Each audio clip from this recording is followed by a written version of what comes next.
미국이 역사적인 위기 상황에 놓였습니다. 미국에서 가장 오래된 금융기업 중 하나이자 굴리고 있는 자산이 3,500조 원에 육박하는 미국의 초대형 은행 JP모건, 그리고 세계 1위 수탁은행으로 수탁 규모가 4억 원이 넘는 미국의 뉴욕 멜론 은행을 포함해 글로벌 초대형 은행들의 지난 20년 동안 수천조 원에 달하는 자금 세탁에 연루된 정황이 폭로됐습니다. 미국 온라인 매체 버즈피드는 미국 재무부 산하의 사무국이자 돈 세탁, 테러리스트 자금 지원 등과 관련한 정보를 수집 및 분석하는 기관인 금융범죄 단속 네트워크의 의심 활동 보고 2100건을 국제탐사보도 언론인 컨소시엄과 함께 분석했고, 글로벌 초대형 은행들이 자금 세탁에 개입한 실태를 낱낱이 파헤쳤습니다. 그 결과는 충격적이었습니다. 1999년부터 2017년까지 18년 동안 금융기관들이 의심스러운 거래를 한 규모는 2천조 원. 버즈피드는 의심스러운 거래는 마약이나 자금, 해외 도피, 금융사기와 관련된 것들이다. 은행들의 의심스러운 활동을 미국 정부 기관에 보고만 한다면 형사처벌을 받지 않는다. 금융 부정이 드러나거나 벌금이 부과됐음에도 거래를 계속 허용한 경우도 있다. 라며 강력하게 비판했습니다.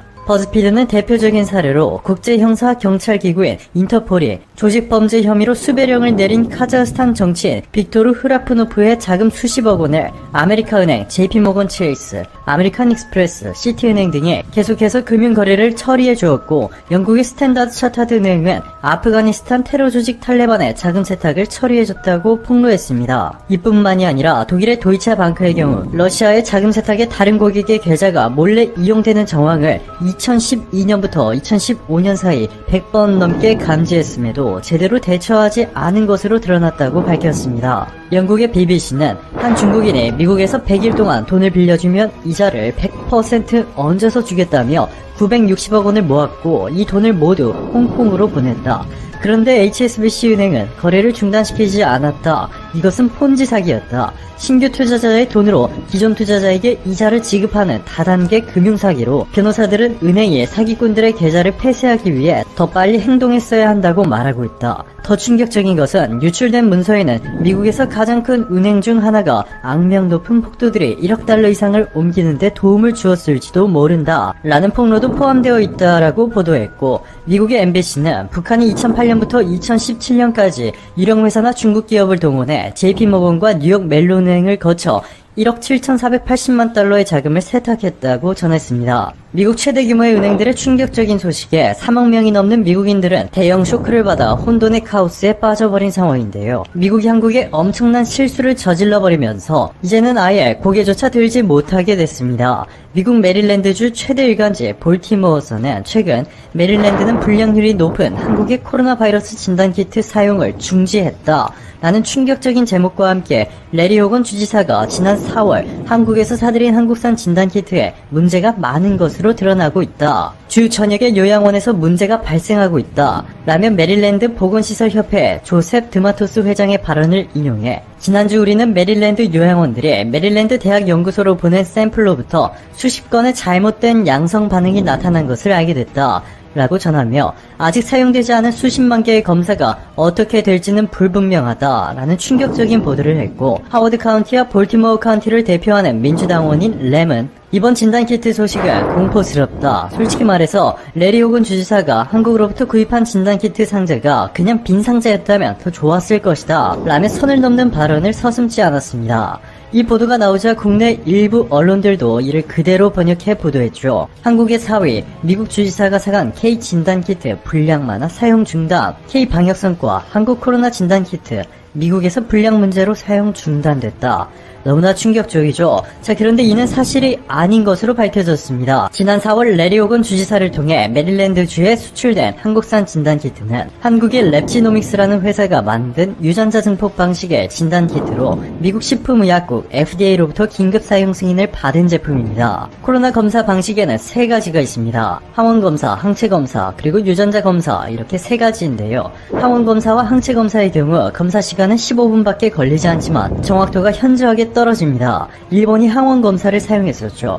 반면 한국산 진단키트는 유전자 검사 방식으로 검사 시간은 3시간에서 6시간으로 가장 오래 걸리지만 정확도가 가장 높은 것으로 알려졌습니다. 대한진단검사의학회는 한국에서 시행하는 유전자 진단 검사 방법이 전 세계에서 코로나 확진자에 사용하는 표준이다, 가장 정확하다라고 밝혔고, 필리핀, 체코, 터키 등 수많은 국가들이 실제로 불량률이 높은 중국산을 구매했다가 결국 모두 한국산 진단키트를 찾은 것만 봐도 한국산 진단키트의 정확도는 이미 수차례 증명된 바 있습니다. 결국 한국산 진단키트의 수입을 주도한 미국 메릴랜드의 레리 호건 주지사가 참다 못해 입을 열었는데요. 호건 주지사는 지난 60일 동안 메릴랜드의 연구소에서 아무런 문제 없이 한국산 진단키트로 20만 개 이상의 검사를 성공적이고 효과적으로 했다. 우리는 한국 랩지노미스의 검사를 매일매일 활용할 것이고 이를 주립공중보건연구소 등에도 배치할 것이다.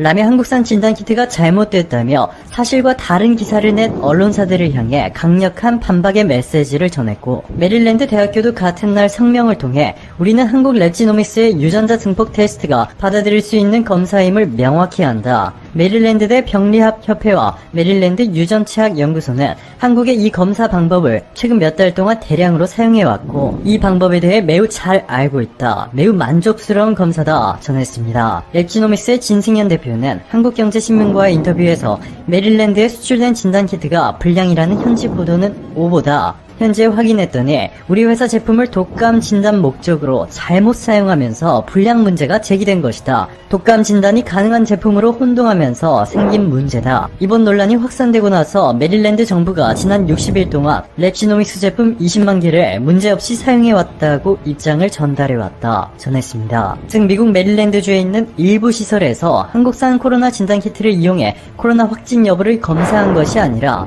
독감 바이러스를 검출할 수 있는지 테스트를 한 것이었습니다.